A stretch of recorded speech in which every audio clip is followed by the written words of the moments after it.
बिस्मिल्लाहिर्रहमानिर्रहीम। अस्सलामुअलैकुम। Class 5th subject maths. जून के काम की डिटेल है बेटा इसमें। पहले हमने पढ़ा था चैप्टर नंबर 4। अब हम देखते हैं चैप्टर नंबर 5 जिसका नाम है डेसिमल फ्रैक्शंस एंड परसेंटेज। इस चैप्टर में हमने क्या पढ़ना है, डेसिमल फ्रैक्शंस के बारे में पढ़ना है और परसेंटेज कैसे फाइंड की जाती है उसके बारे में पढ़ना है। ठीक है, so let's start. Question number 1 is write these fractions as decimal fraction. अच्छा, अब मैंने जस्ट आप लोगों को हिंट दी हुई है, मतलब जस्ट लाइक 2 क्वेश्चंस इधर आपको एक्सप्लेन किए हैं, लेकिन आप लोगों ने क्या करना है, बुक से सारे क्वेश्चंस आप लोगों ने सॉल्व करने हैं। तरीका सेम है, मतलब फॉर एग्जांपल यहाँ पे 19/10 लिखा हुआ है तो वहाँ पे माइट भी लिखा हो 30/10, तो मतलब आपको मेथड आना चाहिए, आप उसको भी सॉल्व कर सकते हैं। ठीक है, क्वेश्चंस आप लोगों ने सब सॉल्व करने हैं। So let's start. अब आपका write these fractions as decimal fraction. एक फ्रैक्शन हमें दी है, फ्रैक्शन होती क्या है, मैंने आपको पिछले चैप्टर में भी बहुत डिटेल से बताया था कि जो चीज़ डिवाइड की फॉर्म में लिखी होती है, जैसे लाइक देखें ऊपर 19 है नीचे 10 है, ये डिवाइड की फॉर्म भी इसको कहते हैं। ठीक है, तो जो चीज़ इस तरह ऊपर नीचे करके लिखी होती है उसको कहते हैं फ्रैक्शन फॉर्म। क्या कहते हैं? Fraction form. अब ये सिंपल फ्रैक्शन है, इसको हमने डेसिमल में करना है। जैसे ही हमारे पास एक वैल्यू पॉइंट के साथ आ जाती है, जैसे लाइक 1.9, तो ये क्या आ गया हमारा डेसिमल फ्रैक्शन। अब आप सोचते होंगे कि 19/10 से 1.9 आया कैसे है। अब देखें, एक नोट आपको हर सवाल के सामने तकरीबन लिखा हुआ नज़र आएगा। तो देखें इस नोट में क्या लिखा है, count 0 from denominator and put decimal in new nominator. अब क्या आपने इसमें देखना है कि 0 को काउंट करना है डिनोमिनेटर में से। अब डिनोमिनेटर क्या होता है, नीचे वाली वैल्यू, और नोमिनेटर क्या होता है, ऊपर वाली वैल्यू। ठीक है, तो इसमें 0 काउंट करो, कितना है, 1 0 है, हमने 0 काउंट कर लिया। अब कहा है कि जितना 0 है उतने डेसिमल ऊपर वाली वैल्यू में लगा दें, तो उतनी वैल्यूज़ के पीछे। अब 1 0 है तो हमने काउंट इधर से करना होता है, इस साइड से। ठीक है, तो जब हमने 9 वाली साइड से काउंट किया तो हमने यहाँ पे क्या लगा दिया, पॉइंट, तो हमारा क्या बन गया 1.9। समझ आ गई? इट्स सो ईजी कि जितने ज़ीरोज़ नीचे वाली वैल्यू में हैं उतनी वैल्यूज़ के पीछे पॉइंट लगा देने आप लोगों ने। अच्छा जी, नेक्स्ट क्वेश्चन देखते हैं। अब ये एक होल फ्रैक्शन लिखी है, मैंने आप लोगों को होल फ्रैक्शन भी एक बहुत अच्छे तरीके से सॉल्व करनी सिखाई थी, कि एक बहुत डिटेल से बताया था कि होल फ्रैक्शन कैसे सॉल्व करते हैं, लेकिन मैं एक गो थ्रू करवा देती हूँ। क्या था, नीचे वाली वैल्यू को साइड वाली वैल्यू से करना होता है मल्टीप्लाई। क्या करना होता है, मल्टीप्लाई। जस्ट लाइक देखें 10 10s are 100, तो जब हमने नीचे वाली वैल्यू को साइड वाली वैल्यू से मल्टीप्लाई किया तो हमारा आंसर क्या आ गया, 100 आंसर आ गया। अब हमने इस 100 को क्या करना है, ऊपर वाली वैल्यू के अंदर इस मल्टीप्लाई वाले आंसर को प्लस कर देना है। यही तरीका मैंने बताया था, साइड और नीचे वाली वैल्यू को मल्टीप्लाई करके जो आंसर आता है उसको ऊपर वाली वैल्यू के साथ प्लस कर देना है। जब मैंने 10 में 9 प्लस किया तो हमारा आ गया 109, और नीचे वाली वैल्यू एज इट इज़ लिख देते हैं। फिर से वही बात आ गई कि नीचे वाली वैल्यू से 0 काउंट करो और ऊपर वाली वैल्यू से उतने पॉइंट्स पीछे डेसिमल लगा देना है। तो कितना 0 है, 1 0 है। तो मैंने बताया था कि आपको काउंट इस वाली साइड से करना शुरू करते हैं, तो हमने 1 काउंट किया तो यहाँ पे क्या लगा दिया, एक डेसिमल लगा दिया। तो ये क्या तरीका है, फ्रैक्शन से डेसिमल फ्रैक्शन में कैसे वैल्यू कन्वर्ट की जाती है। आप लोगों ने कोशिश करनी है कि हर क्वेश्चन के सामने तकरीबन नोट लिखा हुआ है, उसको पढ़ लें। उसको पढ़ने से आपको बहुत ज़्यादा हेल्प आउट हो जाएगी, आपको समझ में आ जाएगा कि क्वेश्चन में हो क्या रहा है। Question number 2 is write the following as decimal fraction of 1 metre. अब आपने इसको क्या करना है, मीटर में कन्वर्ट करके फिर डेसिमल फ्रैक्शन बनानी है। मतलब कि जो आपका आंसर है वो मीटर में आना चाहिए। उन्होंने मेंशन कर दिया ना मीटर, तो आपका आंसर जो है वो कन्वर्ट होके मीटर में आना चाहिए। तो इसका नोट क्या है, 1 मीटर इक्वल्स टू 100 सेंटीमीटर। मतलब 1 मीटर में 100 सेंटीमीटर होते हैं। ये बात आप लोगों को बेसिक सी बातें हैं, ये आप लोगों को पता होनी चाहिए कि कितने होते हैं। तो 1 मीटर में 100 सेंटीमीटर्स होते हैं। तो देखिए, लेट स्टार्ट 25 सेंटीमीटर। अब हमने इसको सबसे पहले फ्रैक्शन की फॉर्म बनानी है, तो ये बात आप याद रखें कि जिसके नीचे कुछ नहीं होता उसके नीचे 1 होता है, ठीक है। लेकिन अब इन्होंने क्या कहा है, write the following as decimal fraction of 1 metre. उन्होंने हमें बता दिया कि आपकी जो डेसिमल फ्रैक्शन में कन्वर्ट करने के लिए जो आपकी पॉइंट जो डेसिमल जो डिवाइड के नीचे वैल्यू आ रही है वो आपकी 1 मीटर है, मतलब मीटर में ही आपकी वैल्यू आनी है, आपने सेंटीमीटर में नहीं लिखनी। तो क्या कर दिया, यहाँ पे जो ऊपर सवाल में मेंशन था वही 1 मीटर हमने इधर नीचे क्या कर दिया, इसके साथ डिवाइड कर दिया।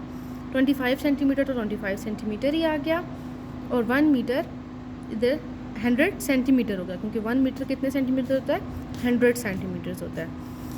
अब देखें, जब हमने आपने ये याद रखना है कि जब सेंटीमीटर को आपस में हम डेसिमल से फ्रैक्शन डेसिमल में कन्वर्ट करते हैं, मतलब कि ये फ्रैक्शन है और ये डेसिमल है, तो जब हमने ये इस फ्रैक्शन को डिवाइड करना है तो जो हमारा आंसर है, अगर फ्रैक्शन जो है वो सेंटीमीटर में है तो हमारा आंसर जो है वो मीटर में आएगा।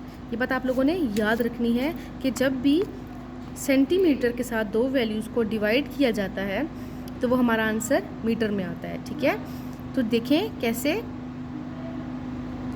अब मैंने बताया था कि नीचे वाली वैल्यू से क्या काउंट करना है, 0 काउंट करना है। तो 0 कितने हैं इसमें, 2 ज़ीरोज़ हैं। तो ऊपर वाली वैल्यू के 2 वैल्यूज़ के पीछे 0 लगेगा, तो ऊपर तो हैं 2 वैल्यूज़ 5 और 2, तो 5 और 2 से पीछे 0 लगा दिया, और सॉरी पॉइंट लगा दिया 5 और 2 से पीछे, ठीक है। तो जब हमने इससे पीछे पॉइंट लगा दिया तो ऑटोमेटिकली आप ये पीछे 0 लिखें या ना लिखें, इससे कोई फ़र्क नहीं पड़ता। फॉर एग्जांपल सोचें कि मैंने यहाँ पे 0 नहीं लिखा, सिर्फ 0.25 लिखा है, तो डजेंट मैटर, क्योंकि पॉइंट से पीछे 0 की आप जितने मर्जी लगा लें, यहाँ पे मैं 3 0 लगा लूँ, 4 0 लगा लूँ, तो डजेंट मैटर, ठीक है। पॉइंट से पीछे अगर कुछ भी नहीं है तो डेफिनेटली वहाँ पे 0 ही होता है। तो ये 0 इसलिए बाकायदा लगाया इसलिए जाता है ताकि पॉइंट जो है वो शो हो सके कि पॉइंट लगा हुआ है। अगर मैं वैसे ही 0.25 ले देती ना तो इतना पता नहीं चलता कि पॉइंट किधर है। इस 0 की वजह से पॉइंट जो है वो ज़्यादा नज़र आता है, ठीक है। अब नेक्स्ट है क्वेश्चन नंबर 3। क्वेश्चन नंबर 2 का जो एक तरीका बताया है, सब सवाल क्वेश्चन नंबर 2 के वैसे ही होने हैं, आप लोगों ने वो सब सवाल खुद से करने हैं। क्वेश्चन नंबर 3 क्या है कि डेसिमल फ्रैक्शन को कन्वर्ट करना है सिंपल फ्रैक्शन में। मतलब कि अभी जिस तरह मैंने सवाल नंबर 1 करवाया था वो फ्रैक्शन से डेसिमल में जाना था, अब हमने क्या करना है, डेसिमल से फ्रैक्शन में आना है, उसी का कन्वर्ट हो गया उसी में, ठीक है। तो वो इतना मुश्किल नहीं है। सो let's start. Question number 1 is 0.08। अब उधर मैंने आपको क्या बताया था, जितने वैल्यूज़ नीचे जितने ज़ीरोज़ होंगे उतना पॉइंट ऊपर लगा देना है। इधर आप लोगों ने बात याद रखनी है कि पॉइंट को हटाने का तरीका क्या है।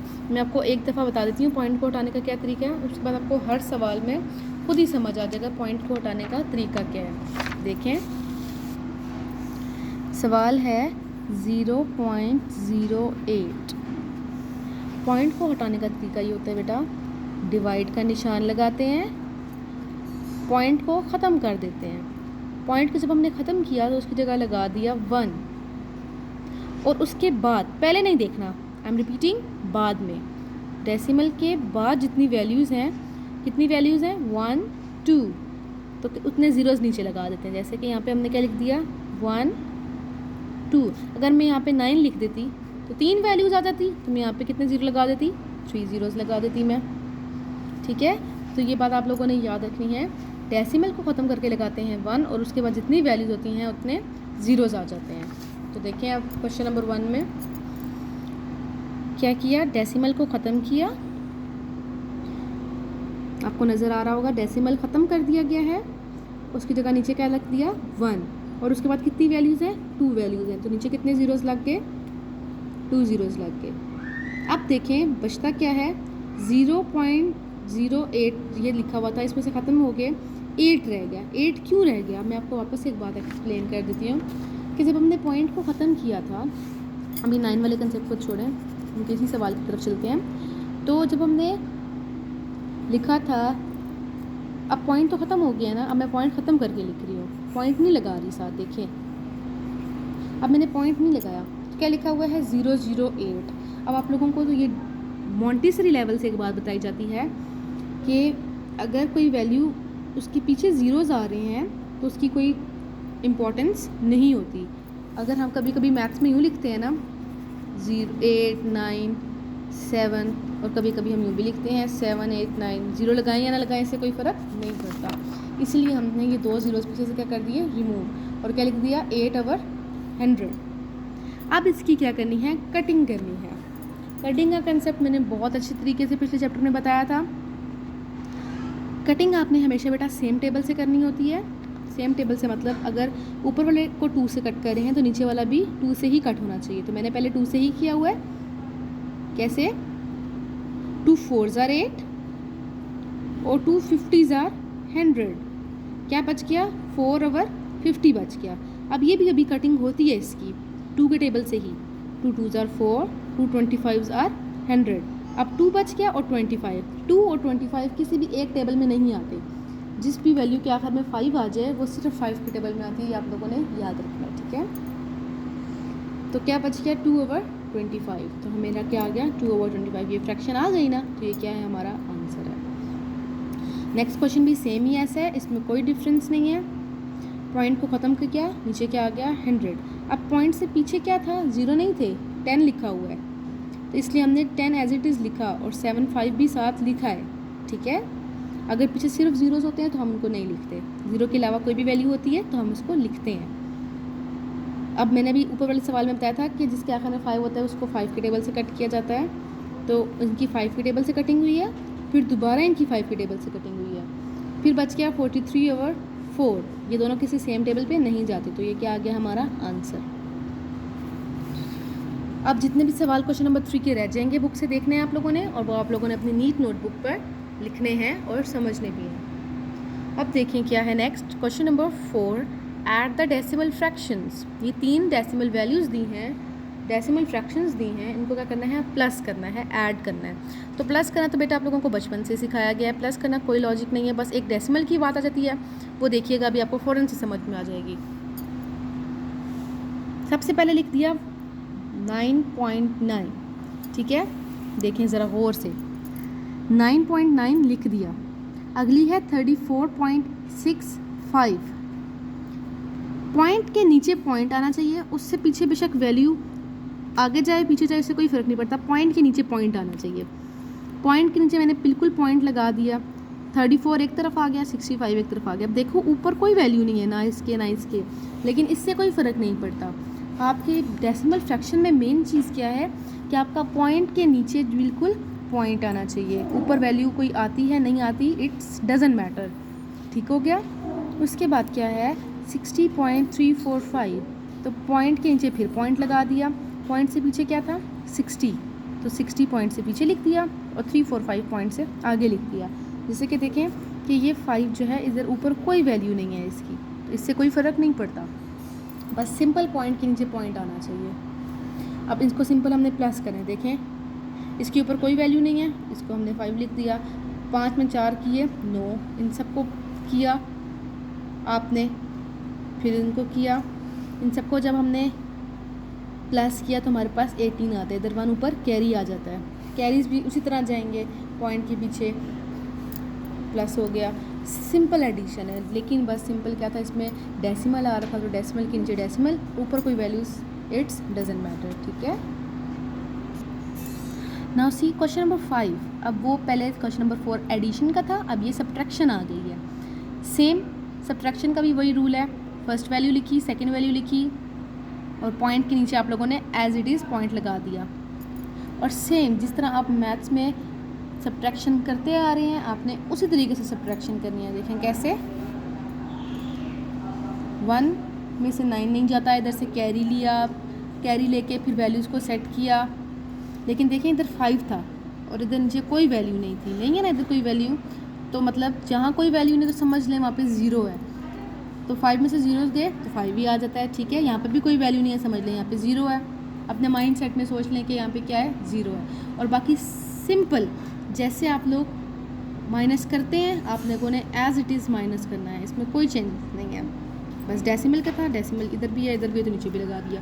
थोड़ी देर के लिए भूल जाएं कि डेसिमल है और इसको सिंपल माइनस कर लें, ठीक है। अब है क्वेश्चन नंबर 6, देखें।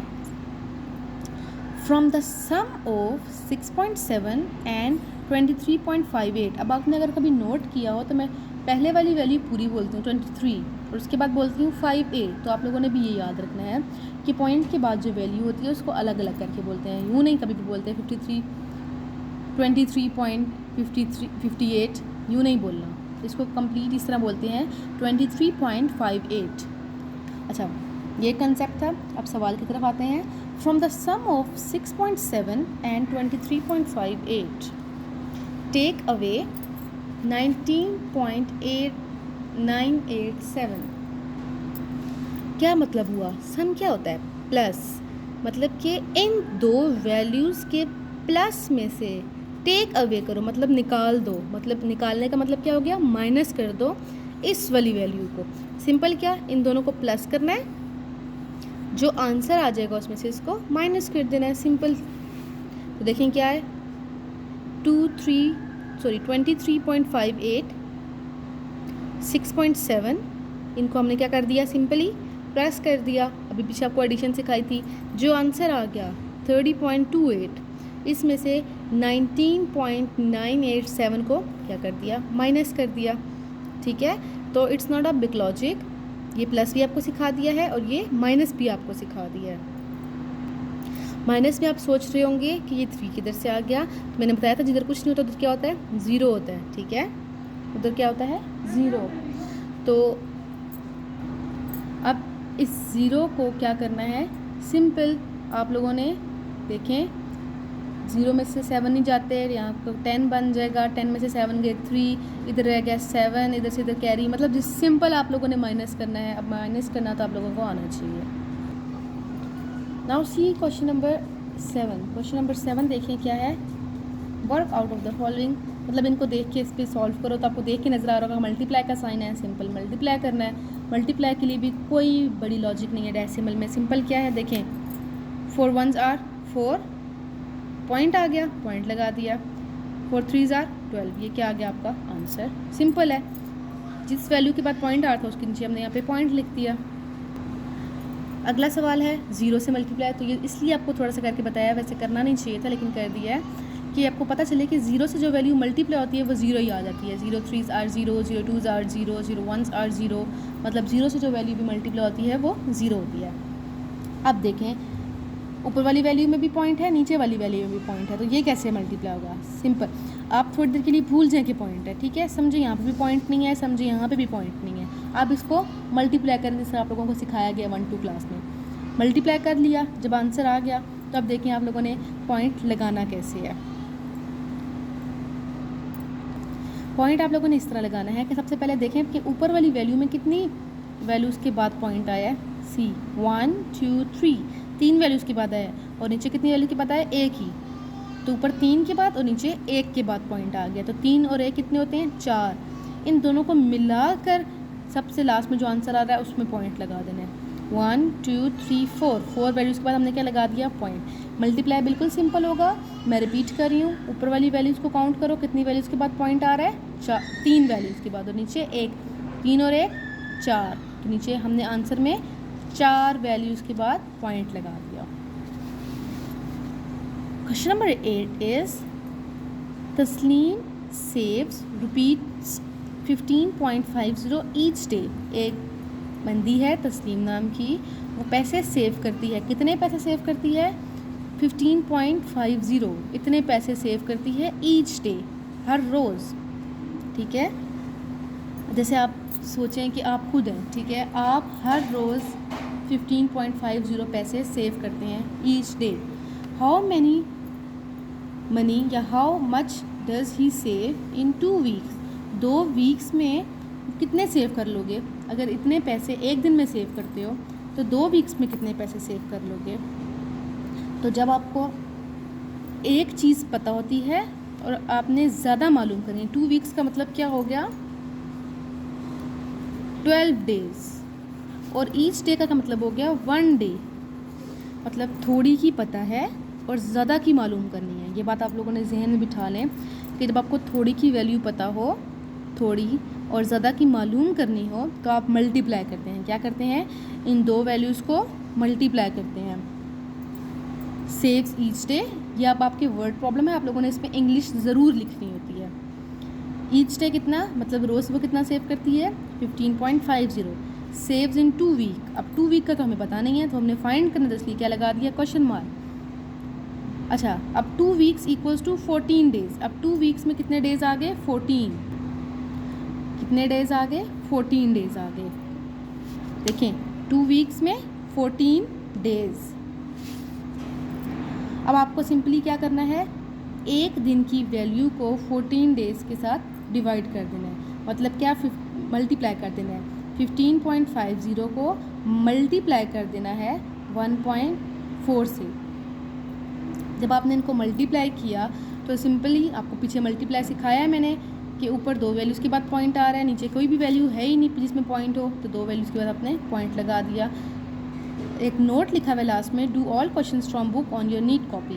बुक से सारे सवाल अपनी नीट नोटबुक पर लिखने हैं और समझने की कोशिश करनी है। ठीक है, आप लोगों ने ये सारा काम अपनी मैथ्स की नीट नोटबुक पर लिखना है, उसकी रफ़ कॉपी पे प्रैक्टिस भी करनी है। Wish you best of luck. Thank you. अल्लाह हाफिज़।